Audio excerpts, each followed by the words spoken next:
A las faldas del Cerro de la Estrella hay una leyenda que si la escuchas de noche te queda pegada a la piel como humedad. Buenas noches, comunidad. Soy Diego y hoy quiero llevarlos por un hilo que atraviesa calles, estaciones de metro y una cueva que algunos dicen que aparece solo para los que se van a perder. El título lo dice: Descubre el oscuro secreto de las brujas del Cerro de la Estrella. No vengo a dar respuestas terminantes, vengo con voces del barrio, con recuerdos que todavía tiemblan cuando cae la noche. Siéntense cerca, enciendan una vela si lo necesitan y escuchen a quienes nunca quisieron ser protagonistas de una historia. Antes de meternos en las historias, quiero pintarlo para ustedes. Iztapalapa no es solo asfalto y ruido, es memoria en las esquinas. El cerro se recuesta sobre nosotros como un anciano con los ojos cerrados, grande, siempre ahí. Cuando el sol baja, la ladea cambia de color y toma una textura que parece respirar. Hay caminos empedrados donde crecen rudas en los bordes, romeros a media sombra, veladoras apagadas en nichos improvisados. Al pasar, el olor a tierra mojada se mezcla con el humo de los puestos de tamales y con el perfume barato de una tarde de mercado. Los niños juegan cerca y a la vez miran hacia arriba, hacia esa colina que alimenta cuentos desde hace generaciones. En este barrio hemos aprendido a convivir con lo inexplicable como si fuera un vecino más. Lo saludas con cautela y no le preguntas por su vida. Desde pequeños nos repiten reglas sin saber por qué. No te acerques solo al cerro de noche. No aceptes invitaciones de desconocidos. Lleva ruda cuando salgas tarde. Los mayores rezan en voz baja y algunos sacerdotes han bendecido cruces en la puerta de la iglesia para proteger a los caminantes.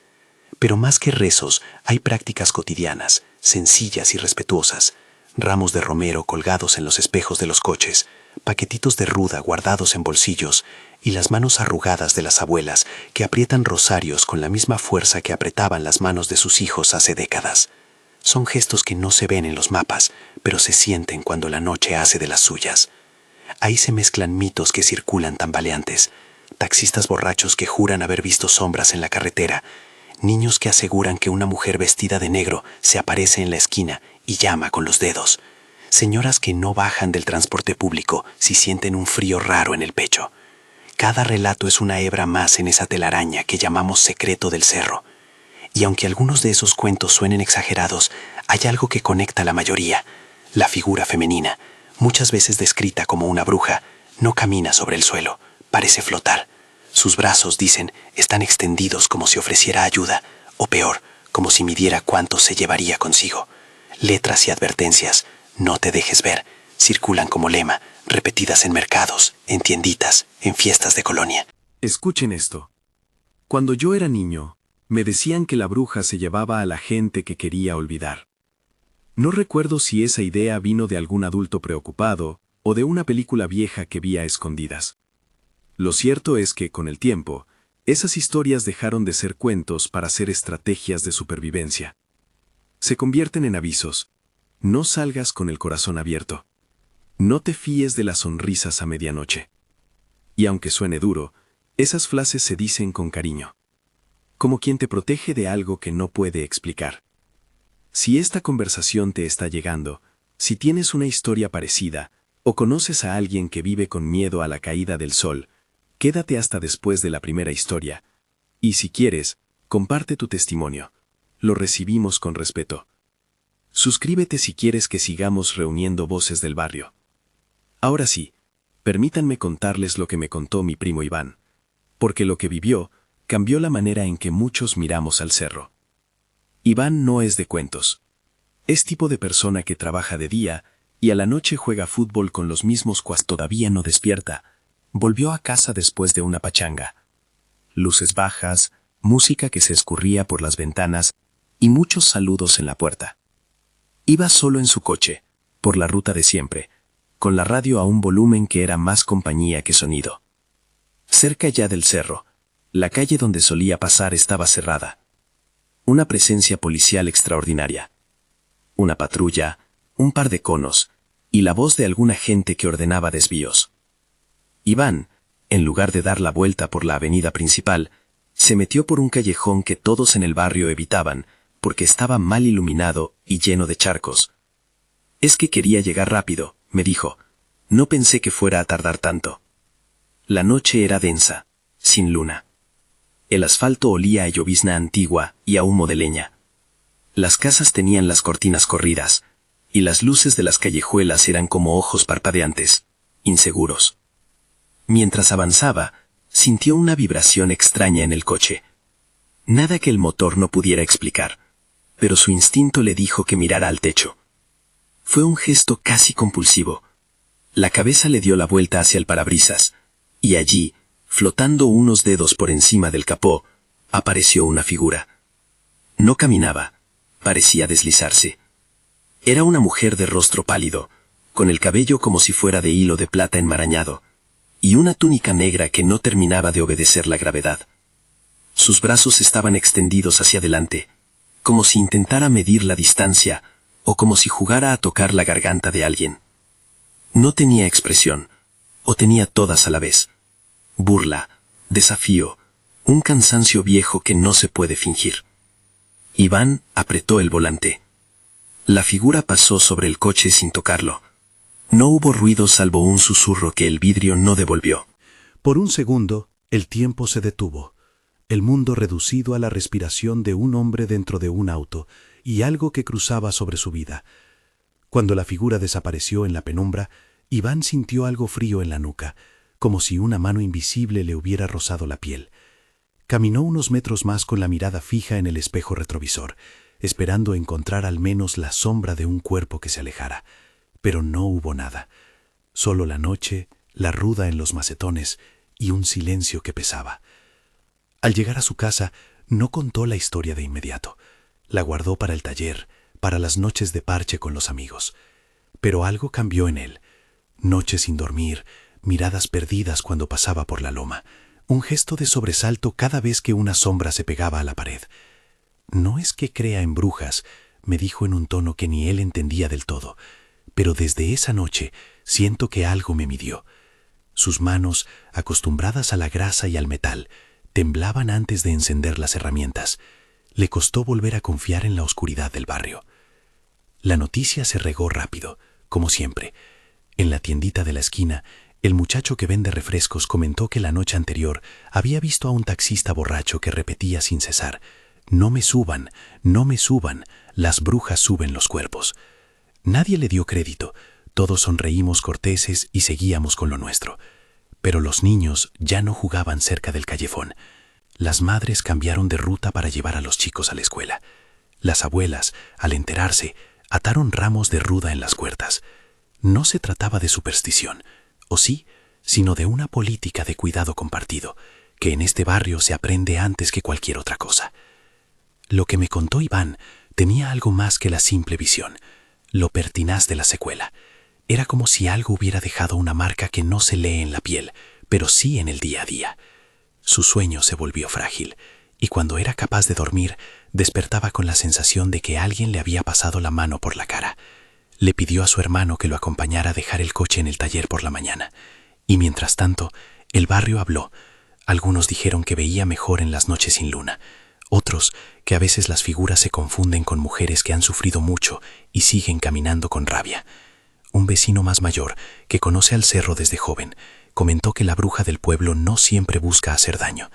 A veces arrastra a los perdidos para que no regresen a una vida que no les pertenece, dijo, y allí quedó la frase, colgando entre la incredulidad y el terror.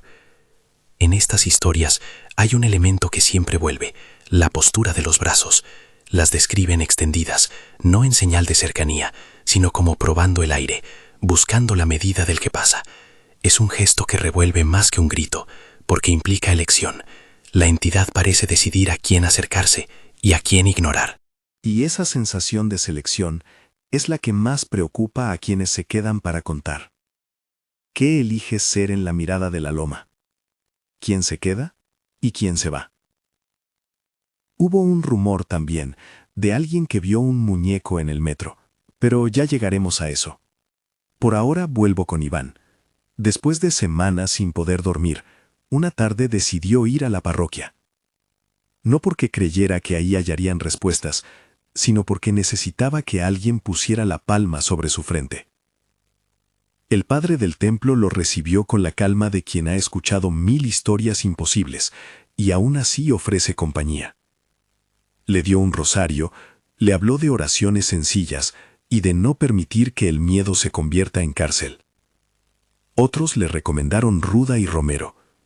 Una señora del taller le pasó un saquito con hierbas y le dijo: «Nunca salgas sin algo que huela a casa». No es que las hierbas cambiaran la noche. Lo que cambiaba era la red humana que se tejía alrededor de quien había visto algo que el resto no había visto. Pero la experiencia dejó marcas que no se borran con rezos ni con plantas. Iván comenzó a evitar ciertos caminos y se negó a trabajar horas nocturnas por un tiempo. Se volvió más cauteloso con las invitaciones. Perdió confianza en las sombras que antes consideraba casa. Su vida, pequeña e intacta, adquirió una fisura que el resto del barrio reconoció y alimentó con más historias, con más consejos, con más veladoras encendidas en las esquinas. La comunidad se cerró alrededor de él, a la vez protectora y vigilante, como siempre ha sabido hacer.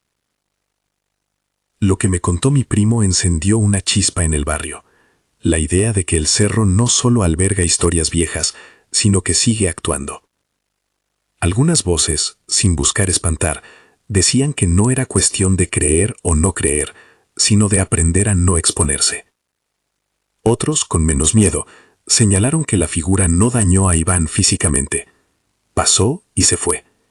Pero el daño que provocó fue otro, el que trabaja desde dentro, que altera los patrones de sueño, que cambia la manera en que alguien camina por su propia casa. Ese es para mí un indicador fuerte de que hay un secreto oscuro en juego, no necesariamente demoníaco, quizá menos espectacular y más real, pero oscuro en su poder de transformar vidas sin dejar huellas visibles. Al conversar con vecinos, aprendí que el cerro siempre ha funcionado como un espejo. Refleja lo que le pones. Para algunos, la figura es castigo, para otros, advertencia, para otros más un rémora de dolores antiguos que vagan. En la plaza, una mujer mayor, doña Carmen, me dijo que cuando ella era joven, la gente hablaba de una cueva que se abría en el lado norte del cerro. Pero ojo, me susurró, esa cueva no es para todos, sale para los que ya traen algo dentro que la cueva reclama. Su voz la dejó flotar por un segundo, como si estuviera contando un secreto que le pesa. Le pregunté si alguien había entrado, y ella negó con la cabeza. No se entra a lo que ya te está buscando. Fue una frase que no entendí del todo en ese momento, pero que se quedó grabada. La reacción comunitaria ante lo de Iván tuvo otro efecto. Empezó a circular una versión hecha de recuerdos, medio verdad, medio especulación, que decía que en cierta época del año, cuando la luna desaparece por completo, más personas ven figuras en la ladera. Esto hizo que algunos extremaran precauciones, pero también generó la curiosidad de los jóvenes que siempre han desafiado a la noche. En la esquina del mercado, los muchachos discutían entre risas bajas si era posible que la bruja solo quisiera probar a las personas. «Es como un detector de miserias», dijo uno, y mientras hablaban, una señora les tiró una mirada que no toleraba frivolidades cuando de la colina se hablaba. En la plática que siguió, varios coincidieron en un elemento visual recurrente, el pelo como hilo de plata y la túnica negra. Otros sumaron detalles, manos largas, ausencia de olor corporal y una ausencia curiosa de ruido al caminar. Todos estos pequeños testimonios dibujan una imagen que no busca contarnos qué es exactamente, sino qué efecto tiene, la interrupción del flujo cotidiano. Lo que une esos relatos es una sensación de no pertenencia, como si la figura viniera de otro tejido y lo tocara a este, dejando la marca del contacto. Contarles esto no es querer asustarlos por asustar, es intentar entender cómo el barrio se protege y cómo, a veces, esas protecciones no alcanzan. En el caso de Iván, los rezos, las hierbas y la compañía no borraron la experiencia, pero sí crearon un acompañamiento. Y ese acompañamiento es, probablemente, la primera y más sólida forma de resistencia ante lo indefinido. La comunidad que escucha, que comparte, que vigila. Esa tarde en la tiendita, con el aire pesado y la luz amarillenta del foco, me di cuenta de otra cosa. El relato de Iván no era un caso aislado. La historia encontró eco en otros rincones. Un taxista que repite frases incoherentes, una niña que dejó de pasar sola por la calle, vecinos que se cierran en sus casas al caer la noche. Todo eso, unido, compone un mapa emocional del barrio. Un mapa que, sin señalar coordenadas exactas ni abrir peligros, nos muestra dónde duele la comunidad. Recuerdo además una conversación con un vecino que había trabajado en la funeraria local. Me dijo que algunas personas que vivieron experiencias similares en su vida terminaron volviéndose retraídas, como si una parte de ellas hubiera cruzado una frontera que el resto no puede pisar. No habló de posesiones ni de demonios, habló de pérdida de apetito por la vida que antes les gustaba. Es como si la gente no hubiera perdido algo material, sino una disposición a ser despreocupada, me dijo. Y así llegamos a una conclusión parcial. Las brujas del cerro, o las figuras que la gente nombra así, no solo se llevan cuerpos, a veces se llevan risas, ganas de salir, la confianza de caminar sin mirar por encima del hombro. A medida que iba recogiendo estas voces, noté algo más. La línea entre lo que llamamos protector y lo que llamamos peligro se difumina fácilmente. Hay mujeres en el barrio, ancianas con reputación de curanderas, que son consideradas guardianas. Llevan ramos, saben rezos que otros no recuerdan, y advierten con contundencia: no se metan donde no los llaman. Pero también hay leyendas que sitúan a una figura femenina, ambivalente, que ayuda o que toma. Esa ambivalencia es parte del secreto. Tal vez el cerro no se alza por una sola razón, sino por muchas: dolor, memoria, rencor, abandono. Y lo que sale de él, ya sea en forma de figura flotante o de rumor en la tiendita, responde a esa mezcla. Volviendo a Iván, su relato nos dejó otra huella. La idea de que hay señales pequeñas antes de la aparición. Él dijo que minutos antes de ver la figura, sintió que la radio cambiaba de emisora sin que él la tocara. Se le cortó la voz a la distancia y hubo un olor leve, metálico, que no pudo identificar. Pequeños prodigios que juntos forman un prefacio de lo que estaba por venir. Si esto se repite en otros testimonios, podríamos estar frente a un patrón. Y si hay patrones, entonces hay un secreto que no es simplemente un cuento, sino un mecanismo que opera en la experiencia de la gente. Es importante que lo escuchen así, como mecanismo de experiencia. No estoy diciendo que haya una explicación única y definitiva. Lo que sí digo es que la repetición de ciertos elementos, la figura flotante, los brazos extendidos, la sensación de ser medida, habla de algo que el barrio percibe y nombra. Y en esa percepción está la clave de la protección. Reconocer los signos, hablarlos y no trivializarlos. Cuando le pedí a Iván que me describiera lo que más le había quedado grabado tras esa noche, respondió sin dudar: la indiferencia con la que pasó, como quien ve pasar a alguien que no vale la pena detener. Esa indiferencia le dolió más que cualquier gesto de violencia, porque implicaba que la figura tomaba decisiones frías sobre la gente. Y aquí surge otra pregunta: ¿quién decide qué se lleva la loma? La respuesta no la tiene nadie, pero la pregunta arde en la conversación del barrio como una brasa que no se apaga. Antes de contarles el siguiente testimonio, quédense conmigo. Si tú, donde estás, tienes una historia parecida o conoces a alguien que la tenga, escríbenos. Esta comunidad se alimenta de relatos que nos ayudan a entender no solo lo que pasa, sino cómo sobrevivirlo. Suscríbete si quieres que sigamos recogiendo estos recuerdos que llevan nombre de dolor y a la vez de cariño. La noche en que hablé con Iván, al salir de su casa, me encontré con un grupo de jóvenes que recordaban haber visto a un hombre correr hacia la loma, gritando algo ininteligible. También dijeron que algunas noches, el cerro emite un sonido sordo, una especie de respiración larga. Un niño, con la sinceridad implacable de su edad, añadió: mi abuela dice que las brujas se ríen cuando ven a la gente asustada. Esa risa, según muchos relatos, no es sonora. Es una sensación que te atraviesa la nuca y te deja un frío que no se quita con cobijas. Mientras recogía estas piezas, pude ver cómo el barrio transformaba el miedo en rituales de cuidado. Había una señora que, yendo al mercado, dejó una bolsa con romero en la iglesia. Otro vecino pintó su portal de azul y clavó una medalla en la madera. La acción colectiva no elimina el misterio, pero crea un tejido que hace más resistente a quien lo habita.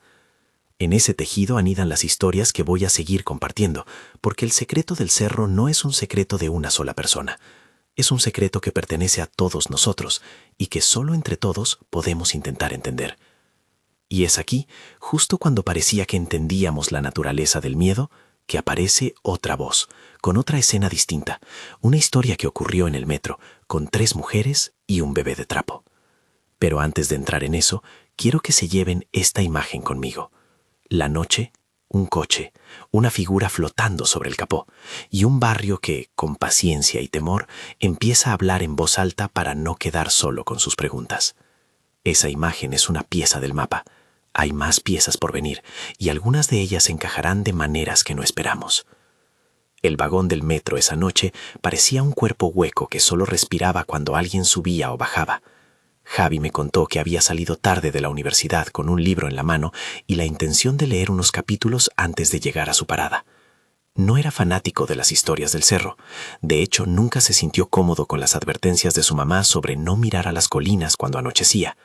Pero esa noche el cansancio le había ganado y prefirió la compañía mecánica del tren a la caminata nocturna. Entró en el vagón casi vacío. Una señora mayor se sentó cerca, una niña dormida apoyada en el pecho de alguien, un par de estudiantes con mochilas. Todo ordinario. Fue en la siguiente estación cuando la puerta se abrió y apareció el primer indicio de que algo no iba a ser corriente. 3 mujeres subieron juntas. No caminaban como quien entra a un transporte. Se movían con una sincronía que hizo que Javi, casi sin darse cuenta, cerrara el libro y las mirara. Eran pálidas, como si la luz del túnel fuera la única que podía dibujarles los rasgos. Vestían ropas oscuras que ondeaban con un movimiento extraño, como si no fuese el viento del tren el que las peinaba. Una de ellas traía entre los brazos lo que parecía un bebé, envuelto en una manta, con la cabeza pequeña que se asomaba, y la mano diminuta que prometía fragilidad. Caminaban hasta el centro del vagón y se sentaron frente a Javi, tan cerca que él sintió el frío en el aire, una sensación que no tenía que ver con la temperatura. Una de las mujeres levantó la mirada y le dijo con una voz que no pedía permiso: «Bájate con nosotras». No fue exactamente un mandato. Fue más bien una invitación pronunciada de un modo que hacía pensar que bajar era ya una consecuencia invisible. Javi se rió nervioso y negó con la cabeza. No sabía quiénes eran, ni por qué le hablaban, ni qué querían. El tren siguió su curso, y cuando pasaron estaciones, Javi notó una cosa que lo dejó helado. Las otras personas en el vagón ya no parecían notar a las mujeres. Una pareja que antes conversaba con normalidad tenía la vista fija en algún punto entre los rieles. Un joven que iba con audífonos ahora cuchicheaba algo sin sonido. Cuando Javi miró al bebé, vio que no respiraba. No porque estuviera muerto, sino porque el pecho no se movía. Era un muñeco. Sus cabellos eran de hilos muy finos. La manta parecía de tela vieja. Alguien más en el vagón lo confirmó después, en voz baja. Ese no es un niño, es un juguete. Hubo un murmullo que no alcanzó a ser alerta, sino que pasó como una brisa fría. La mujer que le habló antes, la más baja de las 3, inclinó la cabeza con una sonrisa que no era sonrisa del todo, y repitió: «Te veré pronto». No era una amenaza explícita, era una certeza, como quien anuncia una cita futura. Javi sintió que el mundo se encogía alrededor y que el suelo del vagón desaparecía por instantes. Cuando el tren llegó a su estación y fue momento de bajar, las 3 se pusieron de pie como si fueran una sola sombra desplazándose. Al salir, Javi tuvo la impresión de que la mujer le acariciaba con la mirada la nuca. Caminó rápido, sintiendo la ciudad distinta. Las luces le parecían más distantes, los pasos de la gente más concretos. Miró hacia atrás solo para encontrar la estación con su misma rutina y ningún rastro de las 3. La secuela no fue inmediata, fue un residuo que se fue instalando en los días. Javi empezó a evitar la línea en la que había viajado.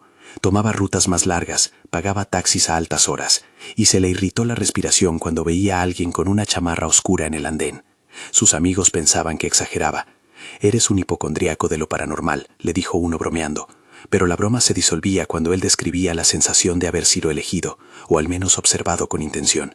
Para Javi el daño fue psicológico, una cercanía que no se va, que acompaña los trayectos, que aparece en el reflejo de un escaparate a las 2 de la mañana.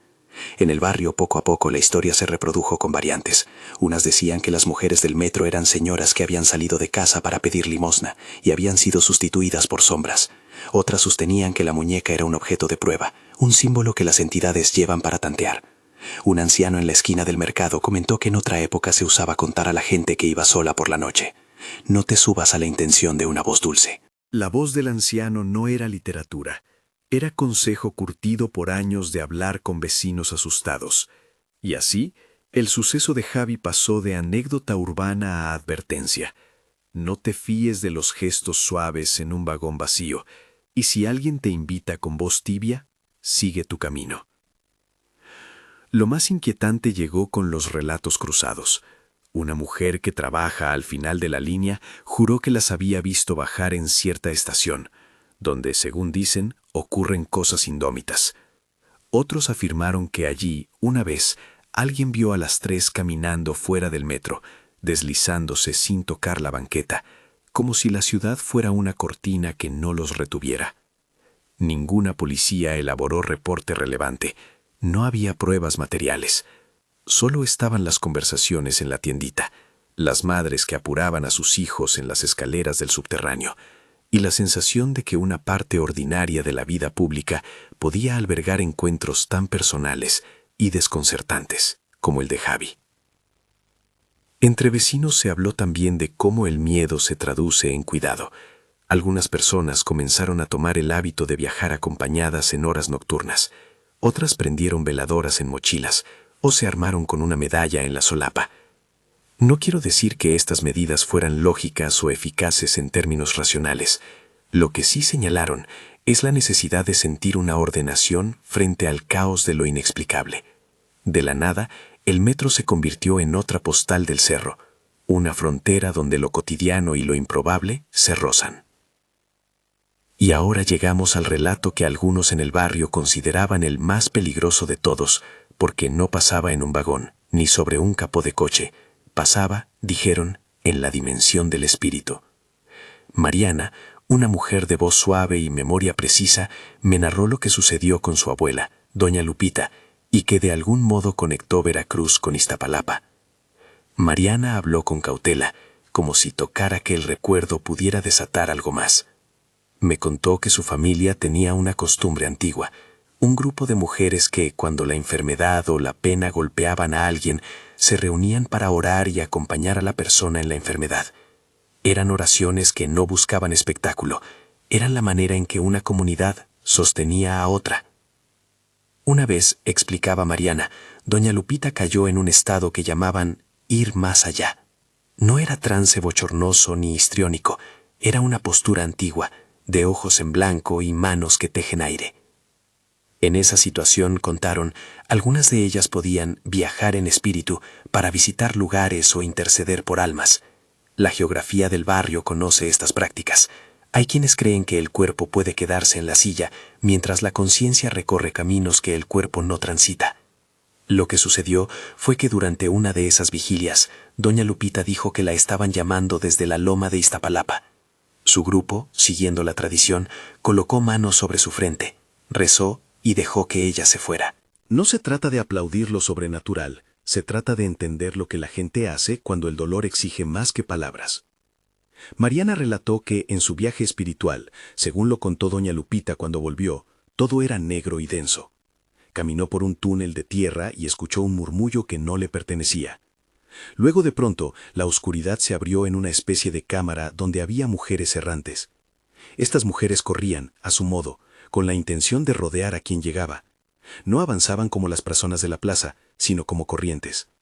Doña Lupita dijo que vio una cueva, una boca oscura que respiraba y que parecía atraer un olor a humedad y a recuerdos rotos. Dentro, sintió que algo la abrazaba con manos que no tenían calor. Sintió además, y esto lo dijo con voz queda, que la cueva no era un lugar geográfico, sino un espacio que aparecía para quienes llevaban algo dentro que se debía consumir. El encuentro fue violento, en la medida en que una vida interior puede ser sacudida.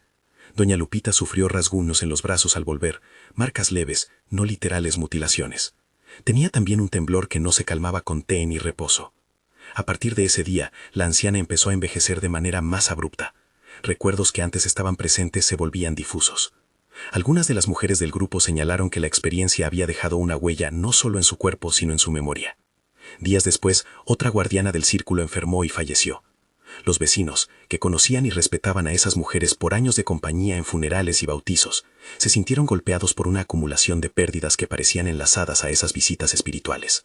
En el pueblo donde vivía Mariana, la noticia corrió como pólvora.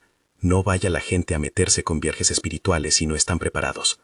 La advertencia no tenía un tono fanático, tenía la prudencia de quien sabe que hay prácticas que requieren límites. Doña Lupita, que había dedicado medio siglo a sostener velas y a llevar la comunión a quienes no podían salir, de pronto se encontró confrontada con una cueva que le devolvía cosas perdidas, recuerdos, pedazos de su juventud, quizá nombres que no correspondían a nadie. Y después de todo eso, Mariana me dijo algo que aún hoy resuena. Mi abuela volvió con heridas que no siempre se ven. Cuando iba a dormir, murmuraba que había visto manos que medían gente como si fueran cuentas.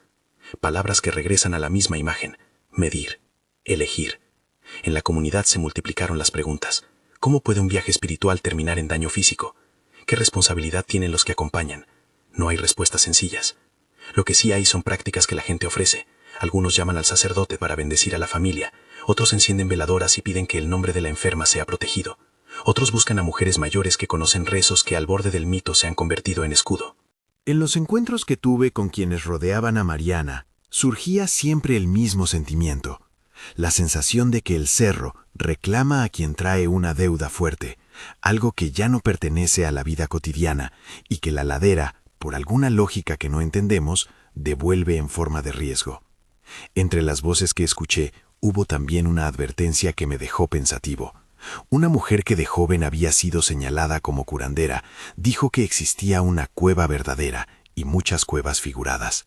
La cueva verdadera, dijo, no aparece para cualquiera, sale para los que tienen dentro algo que requiere ser tomado por fuerza.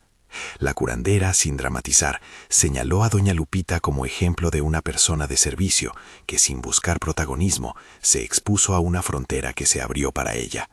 No era una afirmación de causalidad simple, era una observación sobre la relación entre lo que se carga por dentro y lo que la colina puede devolver. Al principio, quizá, algunos pensaron que la solución era bloquear la puerta del cerro con oraciones y plantas. Y es cierto que en el barrio hay saberes que buscan proteger: ruda y romero guardados en bolsillos, veladoras en balcones, rosarios apretados entre dedos. Pero la experiencia colectiva nos muestra que a veces esas medidas no bastan. Los actos de protección ofrecen contención, pero no siempre evitan encuentros cuyo sustrato es complejo y antiguo. Cuando la pérdida de guardianas, como doña Lupita, ocurre, el barrio siente que la red se deshilacha y surge la necesidad de hablar más, de no callar, de compartir para enseñar a los jóvenes que ciertas prácticas, aunque hechas con amor, requieren prudencia. La suma de estos relatos dibuja un patrón que, más que explicar, sugiere. ¿Cuál es el oscuro secreto de las brujas del Cerro de la Estrella? No es una respuesta única, ni una noticia que pueda leerse en letras grandes. Es antes una constelación de hechos y sentimientos que converge en una idea. Algo en la loma actúa como imán para personas o estados que han perdido alguna pieza vital. Esa pieza puede ser una memoria, una alegría, la capacidad de confiar en la noche. Puede ser también una pena que no se pudo nombrar, un abandono que la gente lleva sin querer. Lo que une a la figura flotante, al muñeco del metro y a la cueva que devora recuerdos es la sensación de que el cerro atrae y retiene. Detrás de esa atracción hay una ambivalencia profunda. Las personas mayores del barrio, las que vigilaban la vida cotidiana con ritos humildes, no veían a la loma como un enemigo unívoco. Había quien pensaba que en ciertos casos el cerro tomaba para salvar a alguien de una vida que ya no le correspondía. Otros, más inquietos, lo describían como un lugar que consume la inocencia, la alegría o la disposición a vivir sin miedo. La bruja, en su figura más arcaica, podía ser protectora y temible. Esa doble faz es parte del secreto. No existe una maldad uniforme, sino una lógica territorial que responde a la memoria y al abandono acumulado. Mientras conversaba con vecinos, noté también que estas historias moldean la identidad del barrio. El miedo no solo restringe, también conecta. Se tejen redes de observación. Quien sale tarde llama a un amigo, quien vuelve tarde deja saber dónde está, la abuela reza y lo hace público para que otros tomen nota.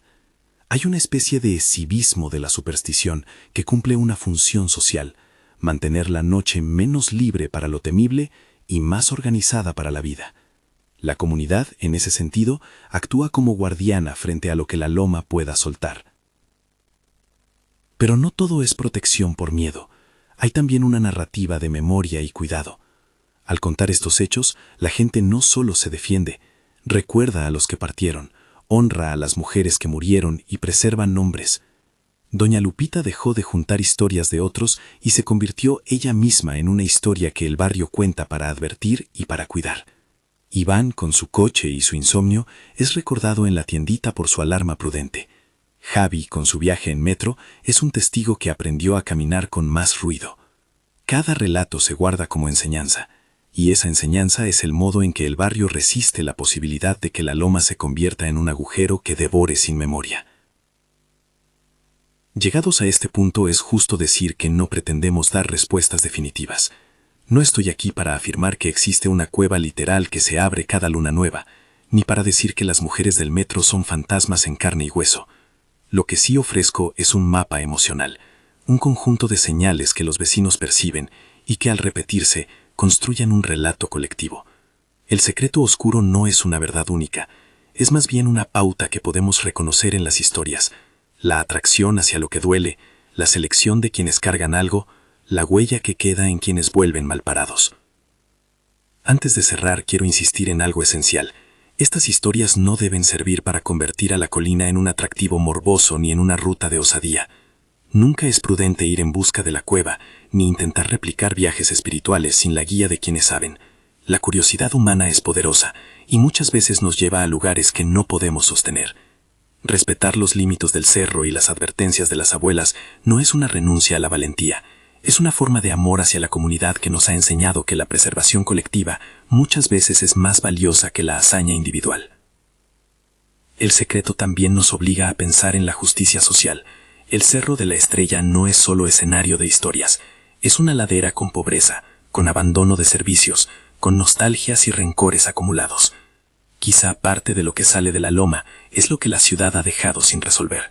Dolores, recuerdos y resistencias. Mirarlo así no banaliza lo sobrenatural, lo enmarca en una geografía humana que pide ser atendida.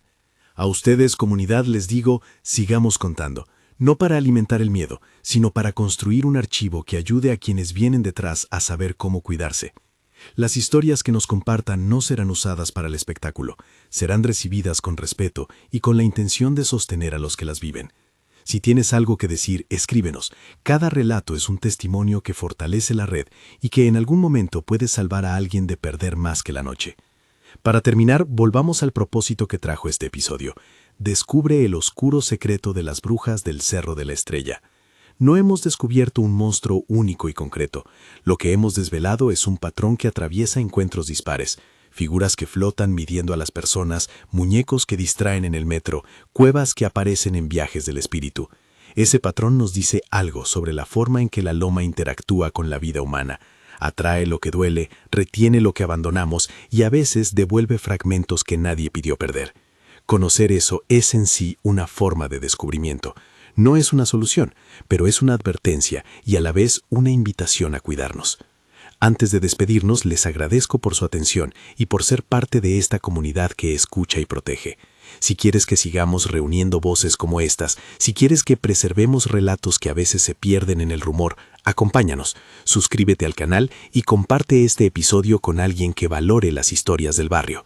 Si tienes un testimonio sobre el cerro o cualquier otra ladera humana, mándanos tu relato. Lo escucharemos con respeto y si nos permites, lo compartiremos para que la memoria no se borre. Nos vemos en la próxima esquina de la historia. Cuídense, mantengan las luces encendidas cuando sea necesario y sobre todo, traten a las abuelas con la reverencia que merecen. Son ellas quienes más saben sobre los límites de lo que debemos tocar. Buenas noches, comunidad.